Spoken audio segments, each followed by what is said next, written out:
everybody, and welcome back to the channel. I'm your host, Orange Zeppelin, and I am very excited for today as we are opening this month's Art Snacks box, and there's some things in here I'm very excited for. Partly, I'm just really excited to not be painting today because I've kind of been chained to my easel for the last 3 weeks. And I do have some other painting projects I want to work on, but we're not even going to think about those because we are going to be busting open a very exciting Art Snacks box because we've got, as you can see from this insert right here, this Art Snacks box, our May 2023 box, we have a couple of alcohol markers, and this is apparently a not just new to Art Snacks, but a new product in general.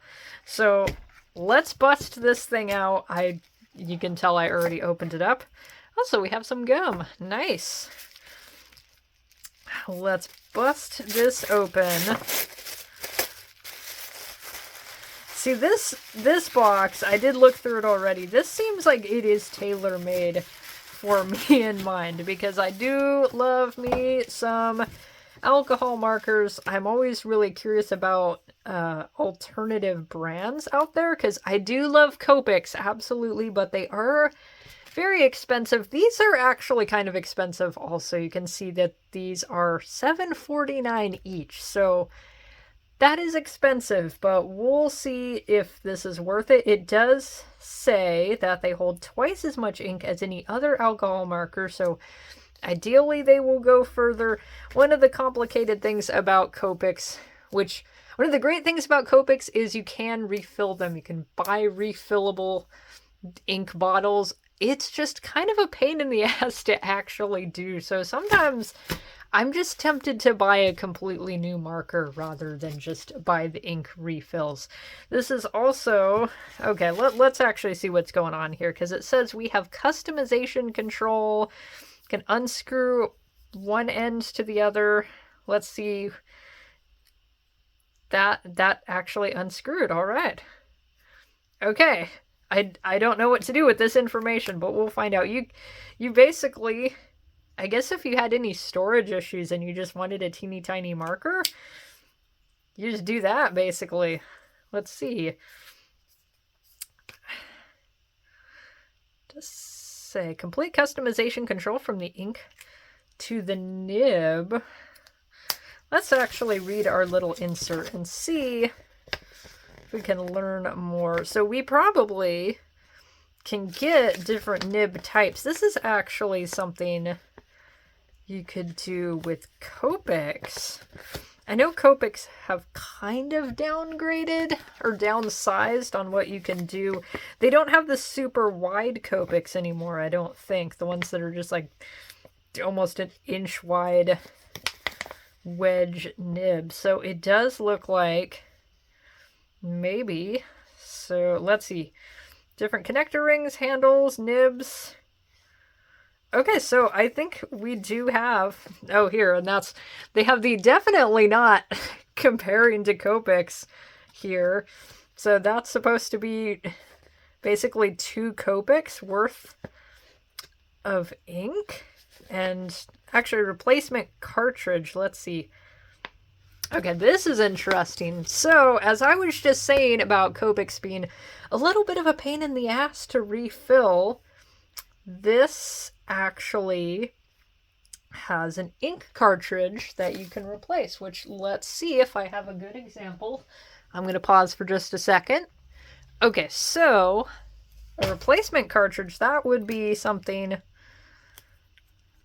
One of the things I really like about fountain pens is you can just stick this ink cartridge into your pen. You don't have to worry about all the constant dipping, which I find very difficult anyway, but this seems to be what they're saying this works like. Let's see, can I see where the cartridge is on this? Can I open something up? Well, maybe we should look at the instructions and actually figure out what's going on here.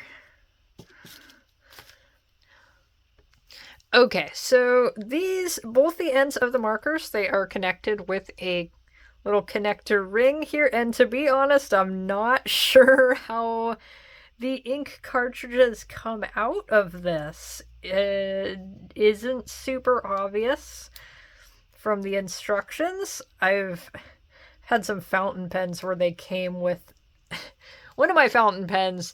It had a cartridge that was already in it, but it was stored backwards for some weird reason. So in order to actually get a functioning cartridge in, you have to somehow get that thing out, and you have to basically hit it against the table, which I don't know if I want to hit this against the table. We're gonna not do that today. We're not gonna be smashing our markers on the table, but this is a very interesting concept we have here. I don't know if I see myself necessarily mixing and matching different colors, but I think maybe for things like skin tones, if I had just two colors I tended to use together quite a bit, that would make sense. But this is a really interesting concept, and I do feel like if you were low on space, that right there might even be an option. But enough about the markers. Let me actually look at the other things that we got in the collection. The markers were the most exciting part. We have these two King Art Inkline fine line ink pens. This one, this is an 08, so this is a size that I have. I have a few microns in this size, and this is what I like for things like outlining comic panels. It's actually got a little window here. Like outlining comic panels and outlining speech bubbles, so that is a good thick size. This one is an 02, which is going to be pretty fine. Let's see if I can actually get that to focus. I don't know if I have any 02s in my collection of microns. Let me throw that straight off the shelf. Well, it ended up directly on camera, so I guess that's kind of what I wanted. Well, that's an 01, so that's going to be very close. Is it a cat hair? There's a cat hair. There's cat hair stuck to everything in my room. Actually, my 01, let me see if I can get this to focus, and you can see that this one, the nib is actually kind of bent to the side. The King Art doesn't have the same nib shape. It's a little more of a point, whereas the microns have almost like a squared shape, I guess. So I wonder if they won't get as messed up as the microns sometimes do. And then I always like to mention that I really like the plastic nibbed Sakura microns. These actually will last quite a bit longer. Some people have commented that it feels like they don't dry out as fast. I definitely agree, and they don't get that weird bend to the nib. So this is definitely a good pen to just buy an entire box of, which is what I did. But these will be fun to check out. And then we have also from Sakura, same company that makes those micron pens. This is the Sumo Grip mechanical pencil for those people with a hefty pen grip. I do kind of have a death grip kind of method to my... You've probably seen I have a little bit of an interesting pencil grip, or at least I've been told by teachers that I have an incorrect pencil grip. But this is apparently called lateral quadrupod because I'm holding my thumb in a lateral position, and then quadrupod because I have all four fingers engaged. But it is kind of a death grip, and I have been known to crush crowns with my hefty grip. They even say this is a hefty pencil for some powerful drawing. This is exactly what I need. I need some powerful pencils. So, with all that being said, with all these exciting things before us, let's do some swatching, but I want to make it a little more interesting with our alcohol markers. I am going to get a couple of different marker brands out that have this similar color palette. This is a little bit of an odd color palette, actually. We've got vermilion and we have red, gray 6, whatever that means. And so I'm going to find a couple other marker brands that kind of match this, and we are going to compare them. Alright, so I got myself an assortment of markers here. We have our OLOs that we just got. I've got some Copic markers that are roughly the same colors. I've got vermilion and aubergine. And then I have some Prismacolors. What is that? Carmine red and dark umber that are pretty close to what we got. I did notice while I was checking the colors, something very strange happened with this one. So I will be demonstrating what occurred there. And I've got actually 2 different pieces of paper. I have got a little bit of marker paper from this Canson marker sheet. This is a paper that I've had some issues with it in the past, so that's part of the reason we have a kind of a control sheet of paper here.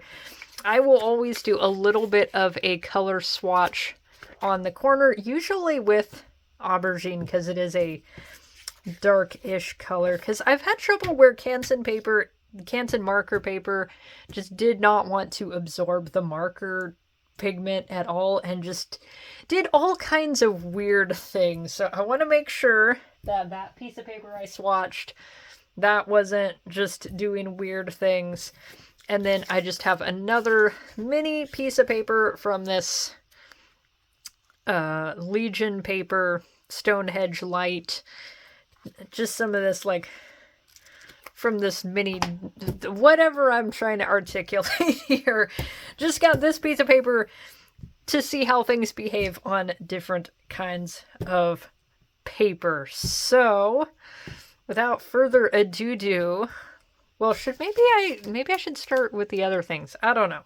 Let's start with the other things first. We are gonna test out our mechanical pencil.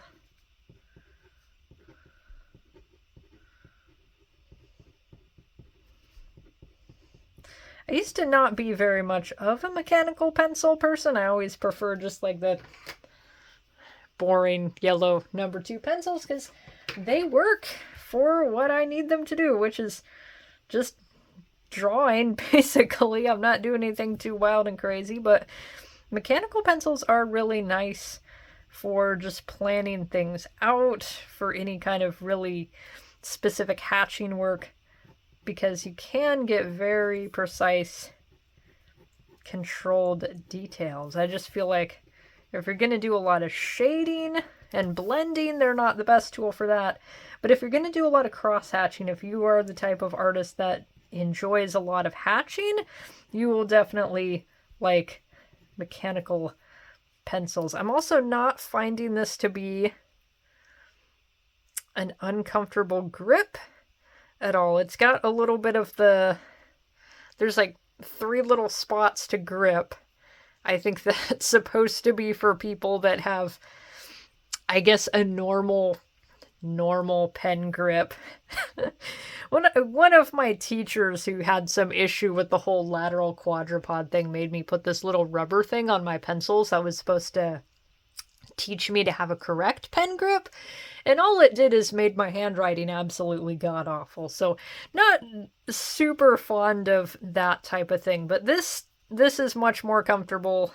I think it actually works really well with my pen grip, so I like that, actually. So thumbs up on the mechanical pencil. It's kind of hard to mess those up unless you just got some really crappy lead in there. I don't know. Let's check out these fine liners. I'm going to move that out of the way. And then I'm probably going to do some swatching on...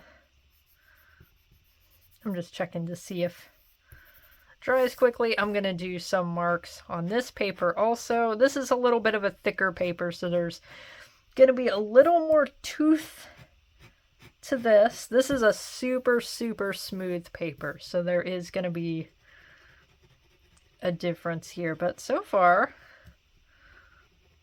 So far, I like what I've got here. I don't know if I've ever used fine liners that I just point blank did not like. The only thing that I would just really not like in a pen is if, I don't know, if the ink just sucks and isn't blending, or not blending, it's not going on smoothly. Oh, that's a scratchy noise. That might just be the paper, though. That might just be the tooth of the paper. Let's see. There's a little bit of a scratchy noise there. Something's making scratchy sounds. Not so much there, though. Maybe it's... Okay, maybe I just needed to work the scratchiness out. No. Oh, wait. I'm kind of hearing a scratchy sound, but it's not that bad. I'm probably just going to be using that to outline things, and I wouldn't have weird little scratching happening there. So actually, I'm going to keep this around because what we're going to do, we are going to start doing our marker test. So our OLO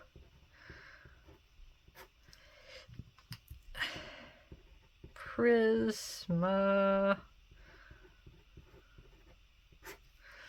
I did also get a 4th marker as kind of a control test, but I didn't have any colors that actually matched the OLO. I got these out because this is an example of a marker that just does not have a good nib at all, and I will try to demonstrate what's going on with the nib there. But let's take a look.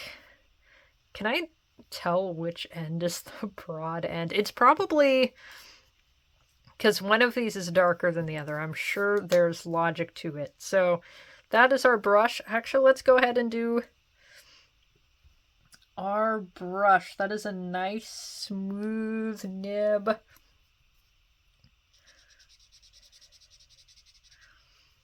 I do feel like that goes on really well. There's our wedge. Does look nice and juicy. I've had Copics that were just a little too juicy, kind of exploded everywhere. So I think maybe the darker end. I think this is bleeding out a tiny bit. So let's see. And the brown is the one that did something a little weird. So, okay. We're just going to watch a little bit. Again, it is going on nice and juicy. And, alright, maybe you can see already, but you can, like at the very, very edges, in the spot where it got particularly juicy, the brown is kind of fading into a little bit of red, so the color is changing a bit. Let me look at the swatch I did earlier. Okay, so you can see the swatch I was doing earlier when I was trying to find the right colors. This has quite a bit of that little reddish, pinkish bleeding on the edge, which... What was the name of the color? Red gray. There is definitely red combined with the gray, but not necessarily stained together. So it is possible it's just that paper. So this is why I got the other paper out also. We are going to do our control test on different paper. I do kind of think there's a little bit of bleeding. Maybe? Let's see. Alright. Now we're going to pause a little bit and see how long it takes before we get any bleeding, if we get any. Okay, so it is, even on this paper, you can see there is a little bit of that red just bleeding out, and I did end up doing some more solid blocks of color to see how that compares. This is still kind of drying, but these, I think it shows me that it is drying quite a bit lighter than it goes down, which is pretty normal for markers, so that's not necessarily a bad thing. I did just think of something here. If I want to test to see how much things are actually bleeding out of the initial lines, I am gonna do some circles up here, and we're gonna see how far outside. I'm gonna try to color in my inner lines and just see if those are bleeding, if the marker is bleeding beyond the lines, or if I'm just imagining that it's bleeding at all. So I'm just going to let that sit and do its thing. And we're going to move on to the Copics, which are my favorite. I'm going to set these aside. So Copics, this is not going to be exactly the same color, but the Copic Vermilion, that is nice and juicy. It sounds a little different. There is a difference in the nib. I wonder if I can actually see if there's, that's the wrong side. Which, yeah, you can see there is a difference in just the style of the nib. The Copic is a little blockier, and the OLO is a little bit of a smoother shape. I think this is actually kind of like a halfway point between the Copic and the Prismacolor, almost. Alright. So we got our Copics. I feel like because of the very blocky shape of the nib, we have a very straight shape. That could be why the OLO has a little bit of a roundness at the edge, on the end of those strokes, because it is just a rounder nib shape. Let's see, I really like the brushes on the Copics. Now let's do a little bit over here. Oh, that does not feel good on that paper. This is not good marker paper. This is way too toothy for marker paper. So I guess what I'm comparing is what happens when you use good paper for the job and what happens when you do absolutely the wrong paper for the job. Which you can actually see on the back, it is kind of getting onto my desk. This is a good way to test, is your paper really marker appropriate? How bad is it bleeding through? Which the Canson paper, even though I was complaining about, sometimes it doesn't absorb super well. Usually you don't get any bleeding at all. So this is what things should be looking like. So now let's check. Actually, let me see what this nib shape is like. I think the Copic is a little more, it comes to a narrower point. Mine is like a tiny little bit messed up on the tip, but that's just because I've used my Copics quite a bit. I've had them for a long time. I almost put that lid on the wrong ass marker. All right. So actually, can I see if there's a difference in how the paper's absorbing it? I think I pick up more of a paper texture with the Copic. Let's see. Let's take our aubergine.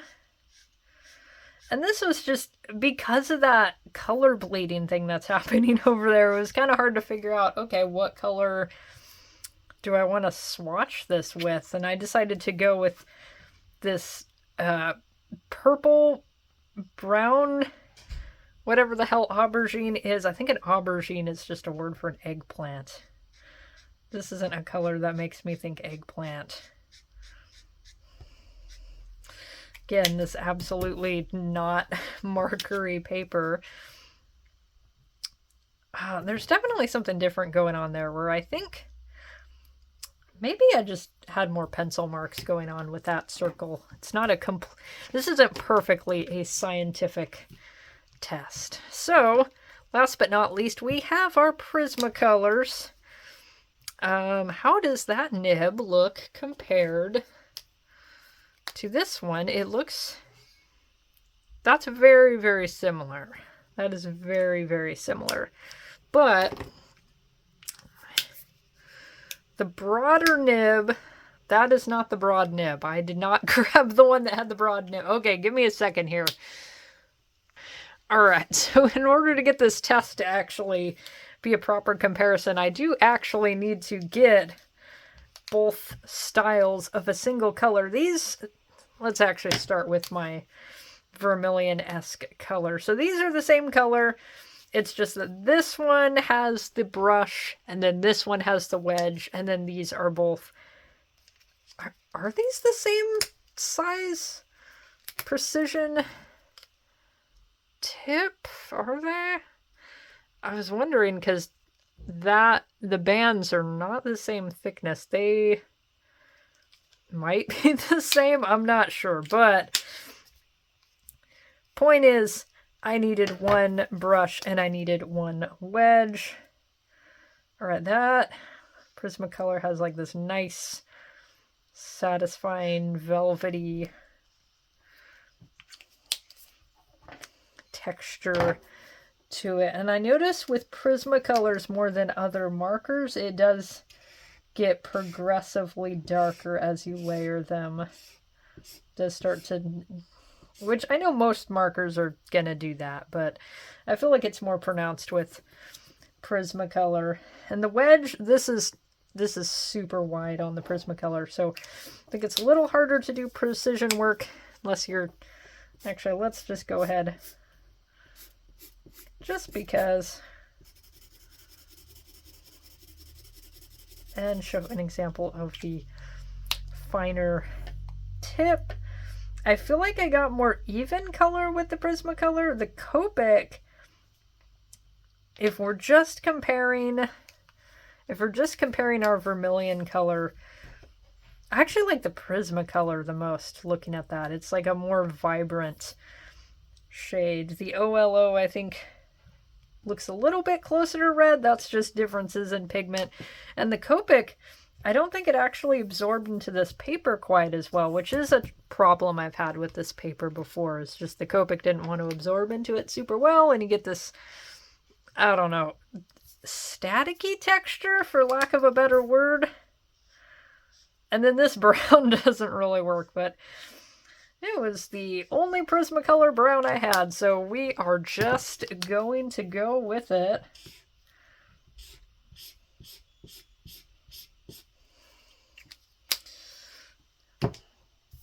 All right, and I didn't really... Do I want to bother testing on the... Ooh, there's some texture going on there. Actually, let's swatch on that just so you can see what's going on texturally and why maybe this is not the most optimal marker paper. Because you can see with the Prismacolors more than anything else, there is a dramatic difference in the texture of just how they went down on this paper.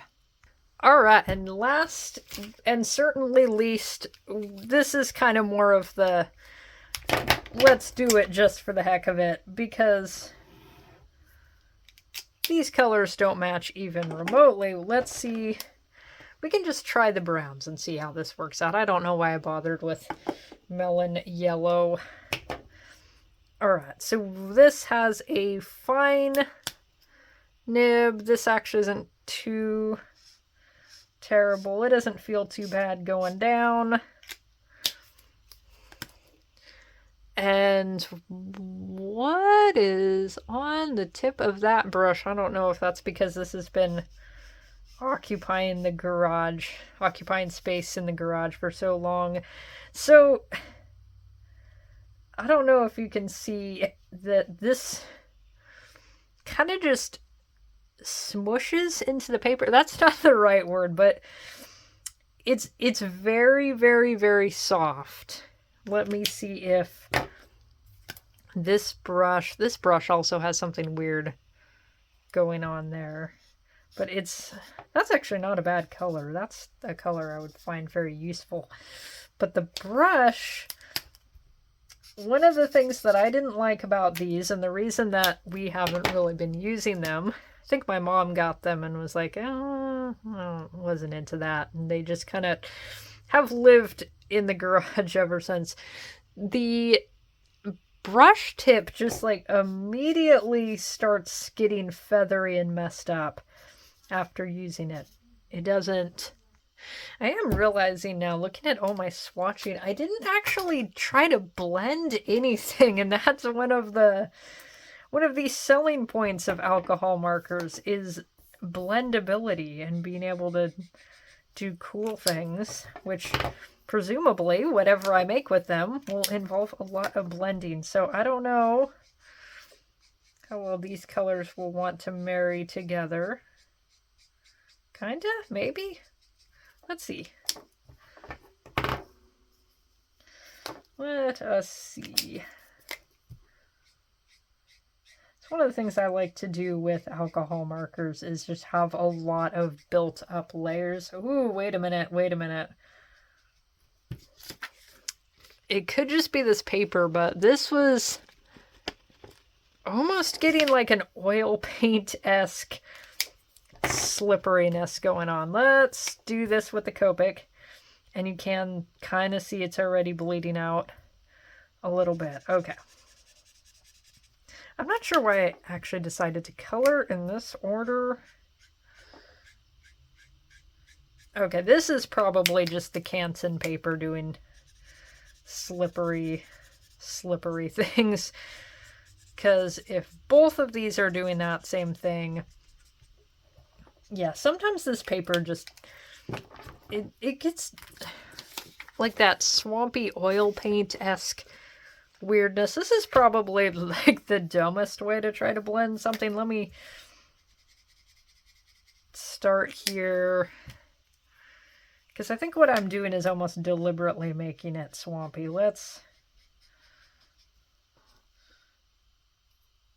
I don't know, is that too much different? It looks nicer than whatever's going on right there. But okay, what have we learned here? I don't know what we've learned, but we can see just the little subtle differences, and it's always going to be just kind of the variable of how your paper is going to react to things. But this is the only marker that had the weird little color bleeding, so that is a little bit concerning. I am going to come up with a piece where maybe we can put all three of these markers to a test. We can compare them a little bit better. So let's do that.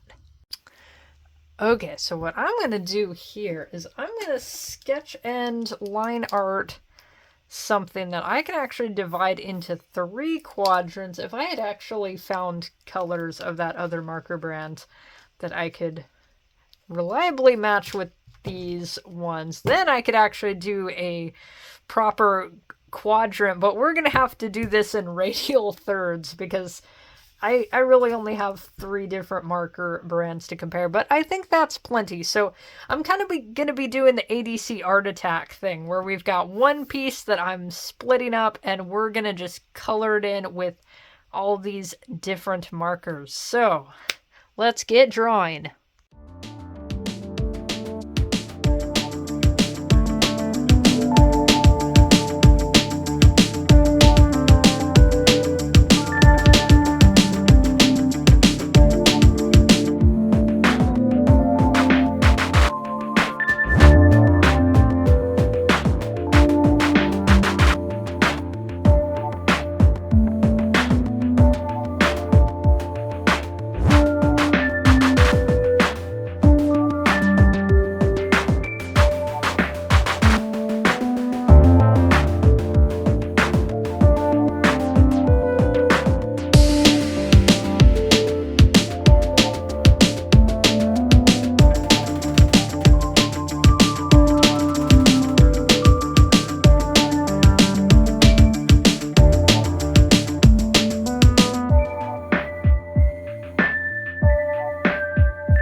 Alright, so I have divided this image into what I sincerely hope are radial thirds. I think I erased the wrong line in there somewhere, but point is we have 3 moderately equal sections, and we are going to decide what section.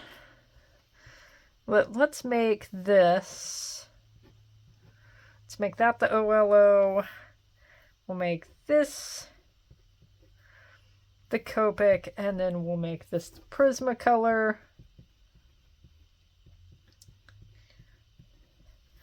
And ideally, we will have a relatively even amount of each section to color, and we'll be able to get a pretty good comparison.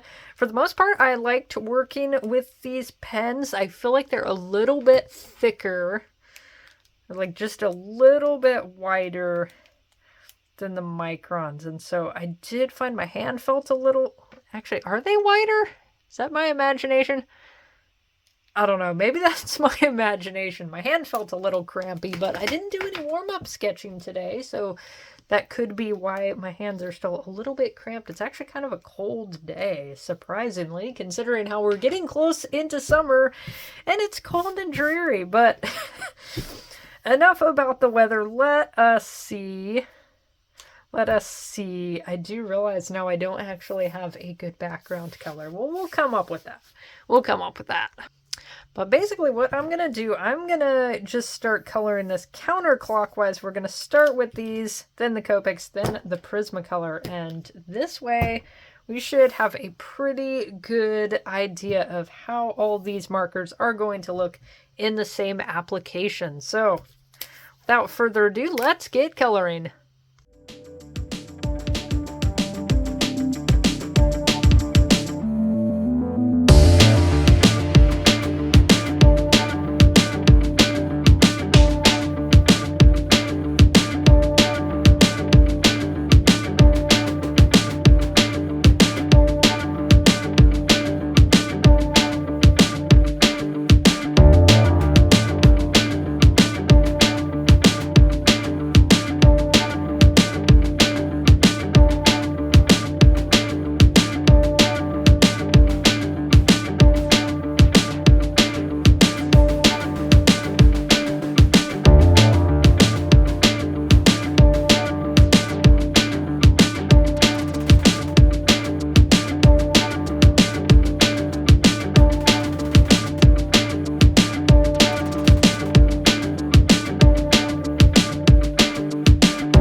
Alright, you know me, I have to get my white gel pen out, had to get a little highlights in there, which I felt like in this case was very justified.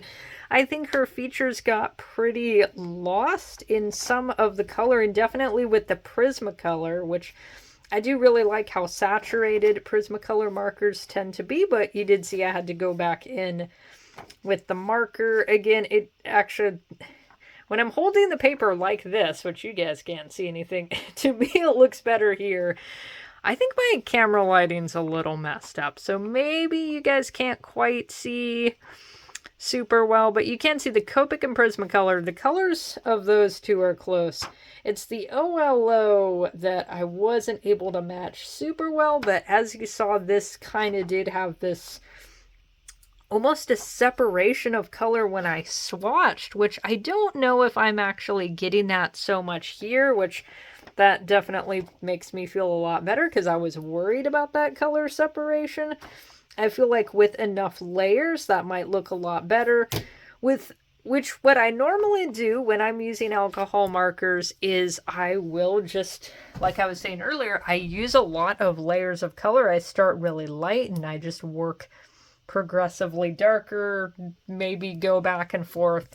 It's kind of just a layering process. So I'm not as used to just doing one flat color and hoping that that works on its own. But I did a little bit of blending in the hair. And you know what? I like how this turned out. I mean, obviously it would look better if she wasn't like fading into multiple different color schemes. I think the vermilion looks really consistent through all the different markers. It's the purple, brown, what was this color called? The red, gray. Oh my gosh, where is it? Where's the color? Red, gray, 6. The red, gray, purple, brown thing is the only thing that's like very dramatically different, but we weren't trying to make like one single cohesive image as much as I'm trying to show what are the differences between the different marker brands. And I do feel like for the most part they're all pretty easy to work with. If I had more colors from this brand, I would get a much better idea. If I just experiment a little more, I'll decide how I feel about it. I think Copics are definitely still going to be my favorite. These are definitely similar in price to Copics, but maybe the fact that they are going to hold a lot more ink and that they are apparently far less irritating to refill, that might make them a pretty strong contender for Copics. So that'll be interesting to see what other people think about this marker brand. I'm probably going to do some research elsewhere on YouTube to see other people's experiences, but I think that just about wraps it up for our marker extravaganza, our marker comparison adventure. So on that note, thank you guys so much for watching. I hope you found this both entertaining and informative, and until next time, keep making art.